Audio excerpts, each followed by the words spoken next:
चले कंटिन्यू करते हैं, ठीक है। जी बात हम ये कर रहे थे कि अगर हमारे पास ट्रांसफार्मर मॉडल में अगर कॉम्प्लेक्स टेप सेटिंग आ जाए तो उसको हम पावर सिस्टम में किस तरीके से मॉडल करेंगे, और मॉडल करने के बाद उसके ऊपर हम कैसे पावर को, एक्टिव और एक्टिव पावर को हम कैलकुलेट करेंगे। ठीक है, यहाँ तक ऑब्जेक्टिव क्लियर है आपको अभी तक? जी सर। ठीक है। अच्छा, फिर मैंने आपको समझाया था कि what is tape setting, transformer tape setting भी क्लियर है कि नहीं, ये बता दें मुझे।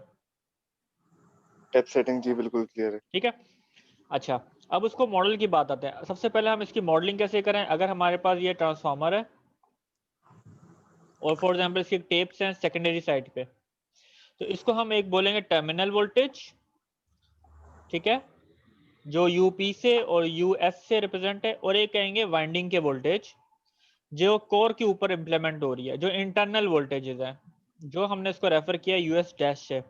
इसका मतलब ये है कि टर्मिनल वोल्टेज, यहाँ पे इम्पिडेंस आएंगी वाइंडिंग की, तो यहाँ पे हमारे पास कॉइल के अक्रॉस वोल्टेज आ जाएंगे, ये कॉइल के अक्रॉस वोल्टेज है, ठीक है।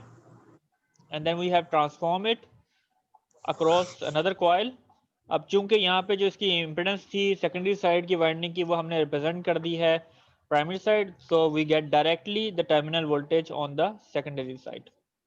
ओके, यहाँ तक बात क्लियर?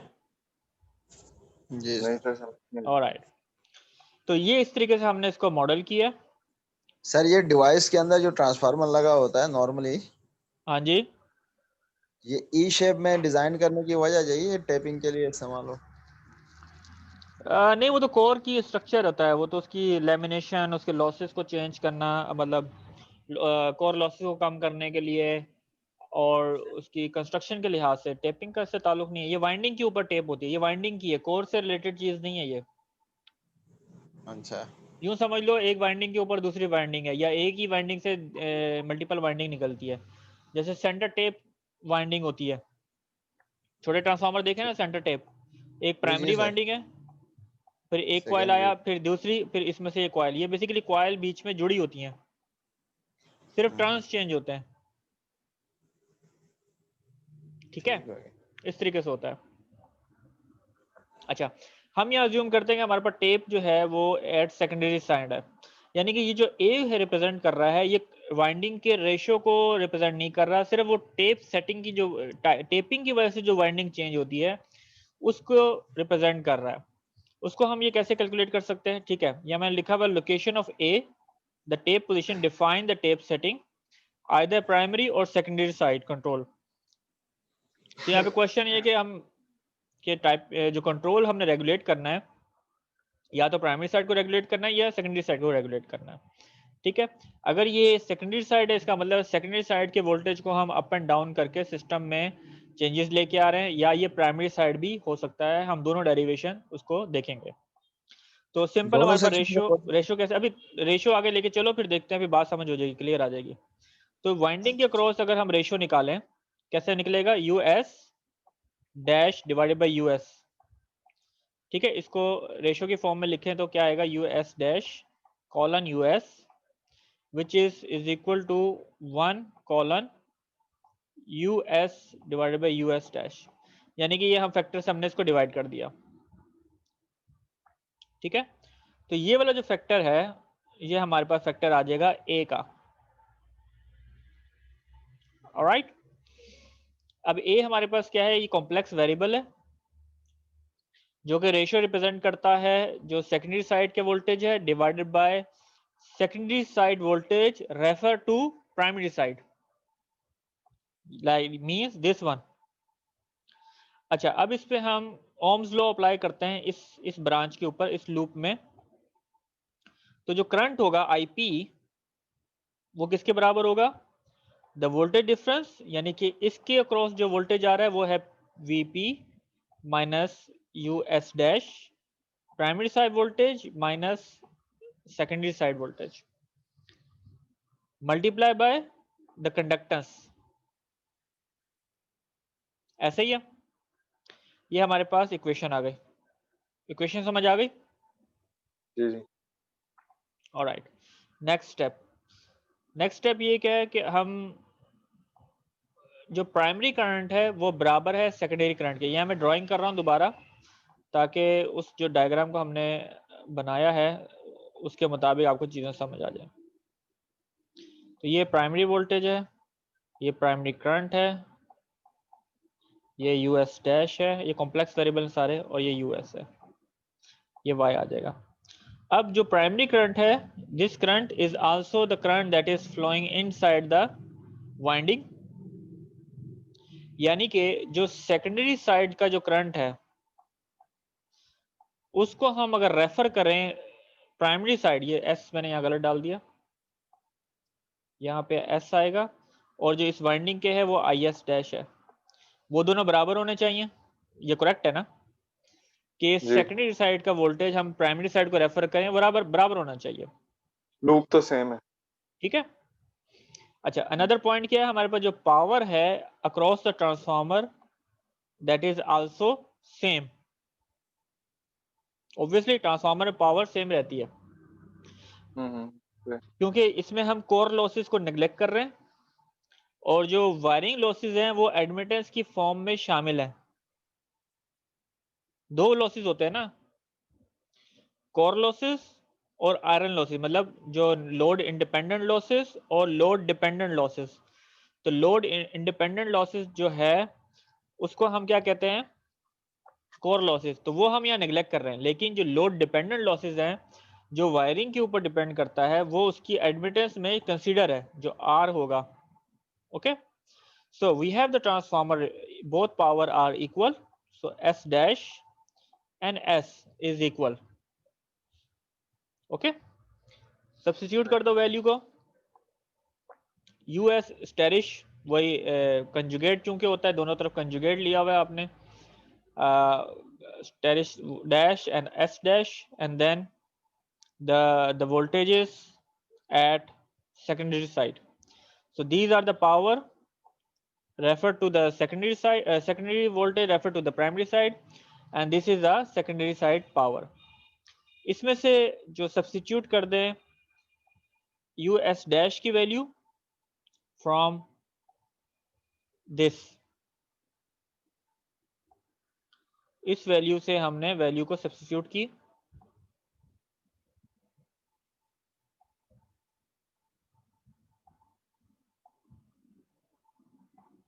इसके अंदर, ठीक है। यहां तक क्लियर हो गई? जी और यहाँ पे ऑब्वियसली कंजुगेट आ जाएगा, ठीक है। अच्छा, अब इससे हमने क्या कैलकुलेट किया, ये दोनों चीजें कैंसिल आउट हो जाएंगी जब माइनस साइन के साथ, तो हमारे पास अनदर इक्वेशन आ गई जो कि बताती है कि I minus I S equal होगा S asterisk divided by A asterisk. Okay, I S dash ना, ये आई एस डैश है, तो ये वैसे बराबर किसका होगा, प्राइमरी के। तो नंबर 2 नंबर 3 इक्वेशन को, जो पहली इक्वेशन हमने उसमें ड्राइव की, तो उसमें सब्स्टिट्यूट कर देते हैं, तो हमारे पास इक्वेशन बन जाएगी तकरीबन I S dash Y admittance primary voltage minus US divided by A complex and the admittance, and then we substitute this value, obviously IS dash की value हमने substitute कर दी from equation 3, alright। तो ये आपके पास equation बन जाएगी। इसको थोड़ा सा और simplify कर दें, मतलब इसकी rearrangement है, A को divide किया दोनों तरफ, ओके। तो आपके पास दो इक्वेशन आ जाएंगी, एक प्राइमरी साइड की वोल्टेज की इक्वेशन करंट, और सेकेंडरी साइड की करंट की इक्वेशन आ जाएगी। जो प्राइमरी की है वो हमारे पास ये वाली इक्वेशन है, this is the equation for primary current, okay. और जो सेकेंडरी की इक्वेशन हमने जो ड्राइव कर ली वो हमारे पास ये वाली आ गई।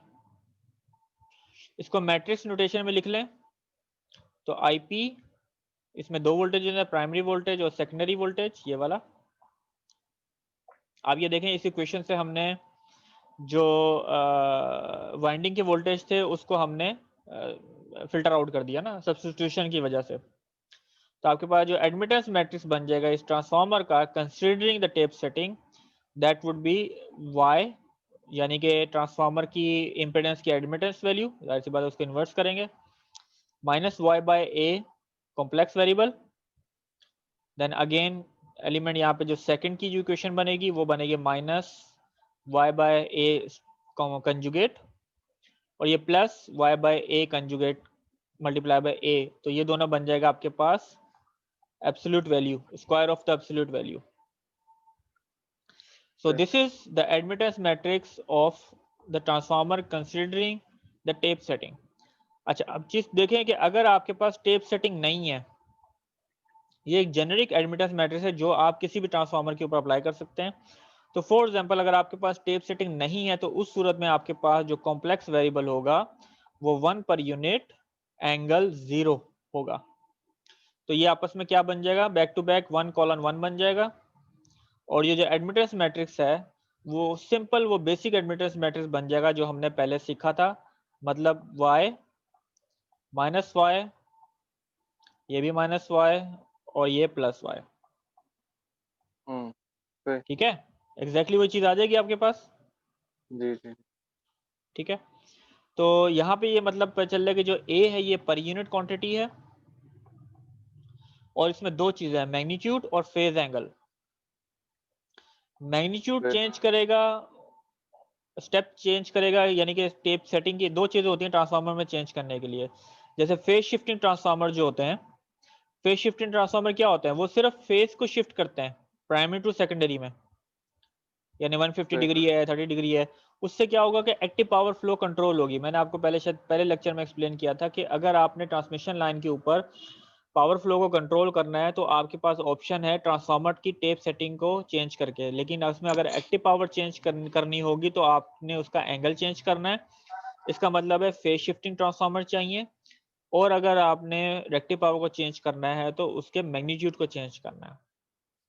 ओके, तो इसमें ये देखें, इस मॉडल के तहत हम उस दोनों ट्रांसफार्मर्स को, यानी फेज शिफ्टिंग ट्रांसफार्मर और नॉर्मल वोल्टेज रेगुलेटिंग ट्रांसफार्मर, दोनों का हम मॉडल कर सकते हैं.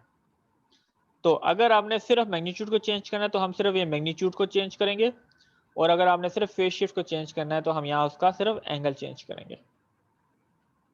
बात क्लियर है? और अगर आपने दोनों चीजें करनी है, एसिमेट्रिकल टेप सेटिंग है, तो yes you can do both things changed.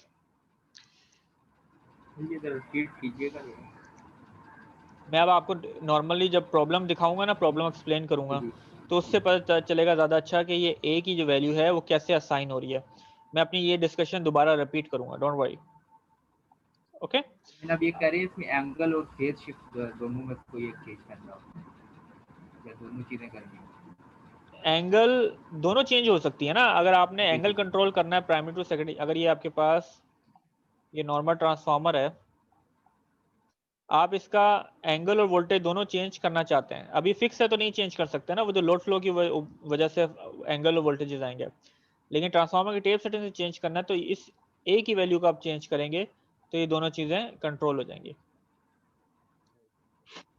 Okay, जब मैं इक्वेशन दिखाऊंगा फिर आपको और क्लियर होगी जब न्यूमेरिकल में लिखना चाहेंगे. अच्छा, अब ये वही एग्जाम्पल मैंने की है, लेकिन यहाँ मैंने अज्यूम किया है कि मेरी टेप सेटिंग जो है वो सेकेंडरी की बजाय प्राइमरी साइड है. ऑलराइट, तो अब मैं उस इक्वेशन को दोबारा ड्राइव करूंगा सेम प्रोसीजर को अप्लाई करके. तो यहाँ आप देख लें you S dash colon U S, इसको अगर मैं एक्सपेंड करूं, इसको डिवाइड कर दूं दिस तरफ, दिस साइड, तो you S dash divided by U S colon 1 आ जाएगा. तो अब जो मेरा ए बन जाएगा वो बनेगा, ए की वैल्यू होगी you S dash over U S, and yet again हम प्राइमरी करंट की वैल्यू, इक्वेशन वही बनेगी. So primary current is the voltage difference between the admittance of the wiring. तो ये अपने एडमिटेंस वोल्टेज डिफरेंस. इस इक्वेशन को सिंप्लीफाई कर दें. अब यहाँ पे जो यू एस डैश की वैल्यू है वो यहाँ से सब्स्टिट्यूट कर दीजिएगा. ओके, तो आपके पास आई पी की वैल्यू आ जाएगी Y admittance multiply by primary terminal voltage minus the tap setting, the admittance, and then secondary voltage, means this one. Later next step क्या होगा, अगेन यहाँ पे प्राइमरी वोल्टेज सेकेंडरी जो वाइंडिंग के जो वोल्टेज आ रहे हैं refer to the primary side, वहाँ पे सेम होगा, पावर दोनों की बराबर है।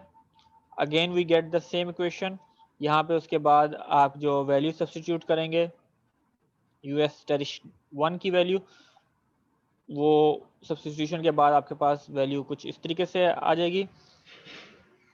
एंड देन इस इक्वेशन को यूज करके हमारे पास जो करंट की रिलेशनशिप निकलेगी वो I secondary side is equal to minus conjugate का आपके पास स्टेरिश सॉरी कंजुगेट ले लें ट्रांसफार्मर टेप सेटिंग का और उसको मल्टीप्लाई करें सेकेंडरी साइड के करंट को, दैट इज जो कि प्राइमरी साइड की तरफ रेफर किया हुआ है। ऑलराइट, अगेन सब्स्टिट्यूशन है इक्वेशन 2 और 3 की इक्वेशन 1 में, तो आपके पास अनदर इक्वेशन आ जाएगी सेकेंडरी साइड की, that would be something like this. इसको आप मैट्रिक्स की फॉर्म में लिख दें, तो मैट्रिक्स की फॉर्म में कैसे निकाला जाएगा कि अगेन प्राइमरी साइड की एडमिटेंस जो मल्टीप्लाई हो रही है प्राइमरी साइड के वोल्टेज के साथ, कॉम्प्लेक्स कंजुगेट माइनस ए के साथ मल्टीप्लाई है। For secondary side equation we have a conjugate, ये ए कंजुगेट है, ये मोड नहीं है यहाँ पे, this is because of this, ये माइनस ए कंजुगेट है और यहाँ पे ए स्क्वायर है। ठीक है, इस एक मैट्रिक्स को देखें और जो प्रीवियस मैट्रिक्स था उसको अगर देखें तो फर्क आप उसमें क्या है, अगर आपके पास सेकेंडरी साइड टेप सेटिंग है तो ये जो फैक्टर्स हैं कॉम्प्लेक्स टेप सेटिंग वो डिवाइड हो रहे होंगे, और अगर आप प्राइमरी साइड ही है तो उसको मल्टीप्लाई कर रहे होंगे। ठीक है,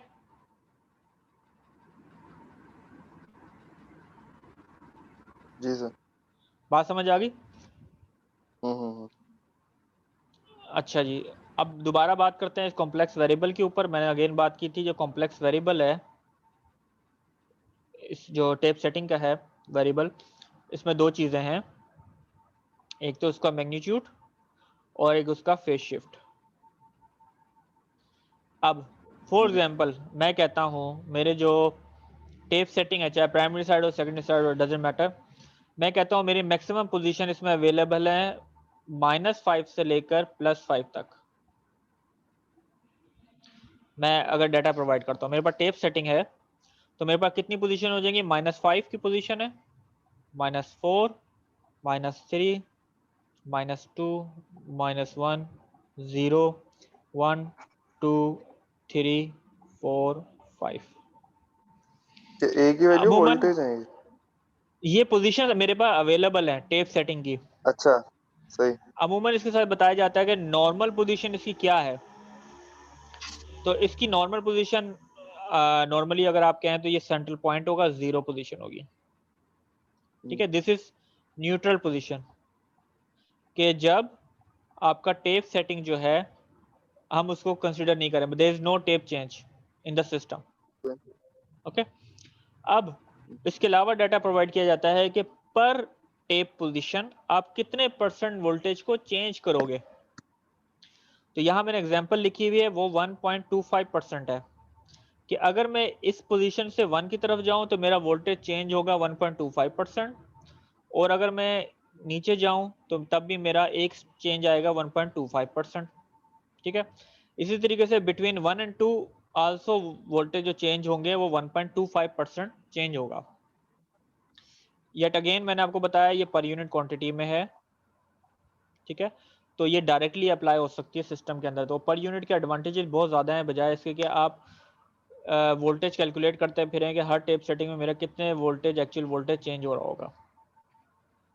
ऑलराइट, अच्छा अब इसमें ये है कि अगर पोजीशन डिक्रीज हो रही है तो माइनस साइन आ जाएगा, यानी कि वोल्टेज को आप रिड्यूस कर रहे हो, और अगर आपने वोल्टेज को इंक्रीज करना है, स्टेप अप करना है, तो वो पॉजिटिव साइन को होगा।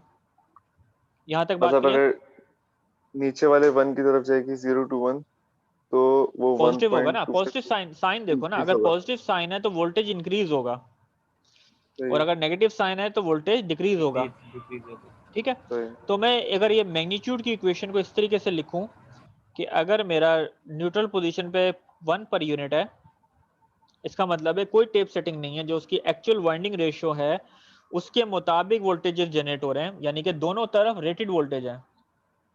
एक तरफ 110 वोल्टेज है, दूसरी तरफ 20 kV है, ठीक है।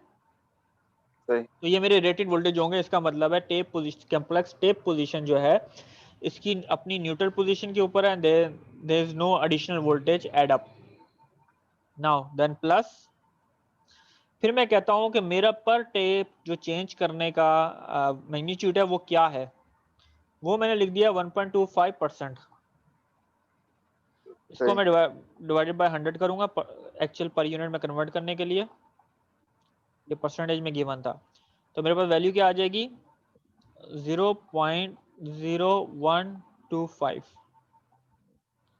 यानी कि अगर मैं हर एक पोजीशन पे वोल्टेज चेंज करूंगा तो मेरे उसमें यहाँ पे चेंज आना शुरू हो जाएगा पर यूनिट सेट पॉइंट के अंदर।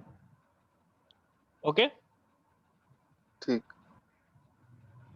अब मैं इसको मल्टीप्लाई करता हूँ पोजीशन, नंबर ऑफ पोजीशन पे।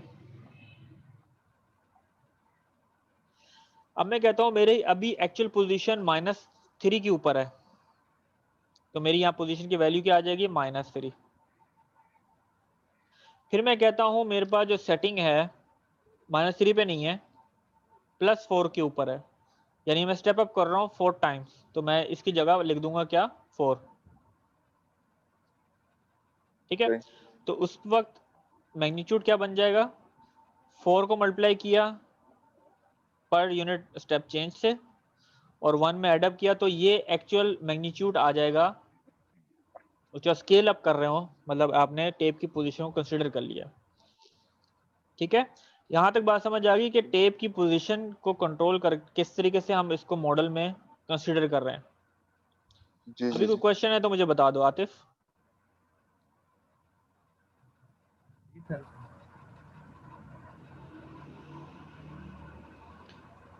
जी आतिफ, क्लियर है? जी सर। ठीक है।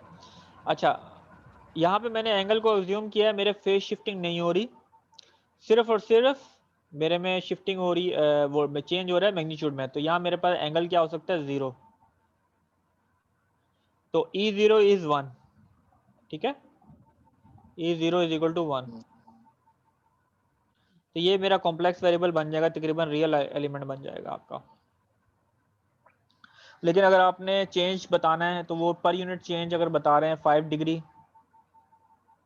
तो आप वो डायरेक्टली यहाँ 5 degree depending on the multiply by the position कर सकते हैं। अगर 5 डिग्री चेंज हो रहा है पर पोजीशन पे, तो यहाँ मल्टीप्लाई बाय पोजीशन आप कर देंगे, क्योंकि इनिशियल पोजीशन इसकी +0 है।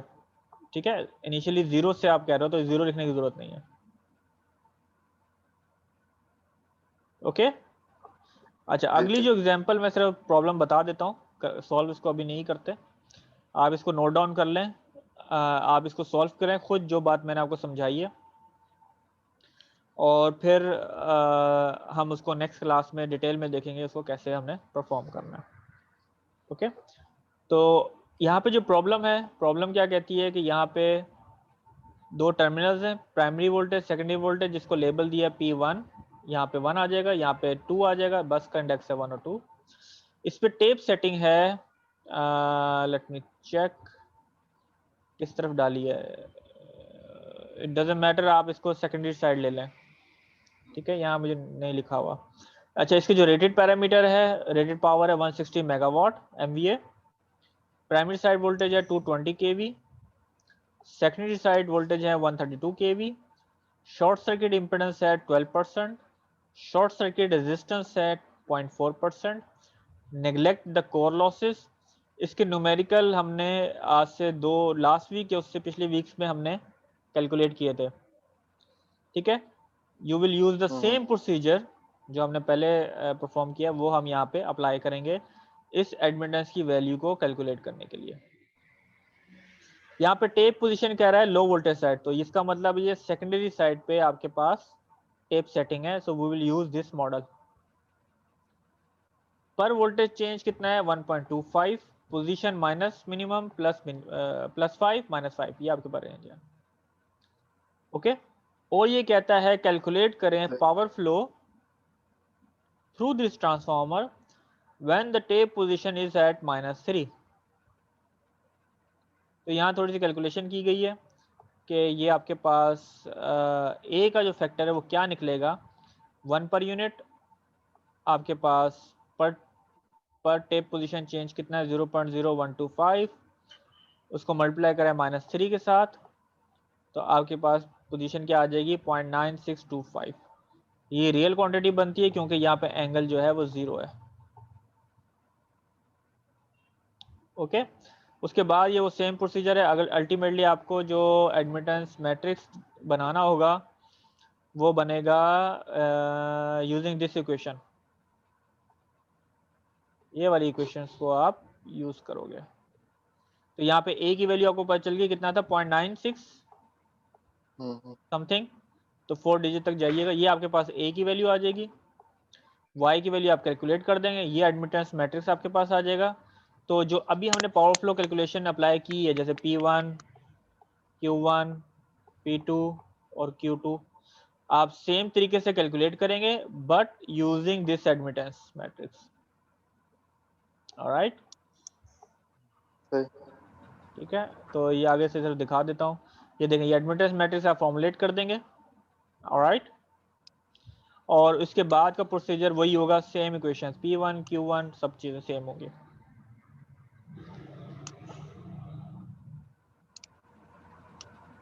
जी, क्लियर हो गया आज का लेक्चर? जी जी जी। थोड़ा सा कॉम्प्लिकेटेड था। मैं आपको मैटलैब का दिखा देता हूँ आज, मैट पावर जो थोड़ी सी क्लास रह गई है। सर वो बाद में देख लेंगे सर। अभी आपकी अगली क्लास है? जी 12 सर, बजे 12 क्लास बजे। मैं कोड दिखाना चाह रहा हूँ सिर्फ आपको, ठहर जाए जरा। अगर सिर्फ कोड अगर सर, देख ये लें, मैटलैब ना देखे तो हैं। मिड टर्म कब है? मेरे ख्याल से आफ्टर 2 वीक्स होंगे, 8 वीक्स के बाद होता है ना। अच्छा, आप लोगों को मैंने असाइनमेंट देना है एक, ऑप्टिमाइजेशन आती है आप लोगों को? किस चीज की? सर बताएंगे सर। एक मिनट यार, मैं ज़रा रिकॉर्डिंग बंद कर दूं फिर।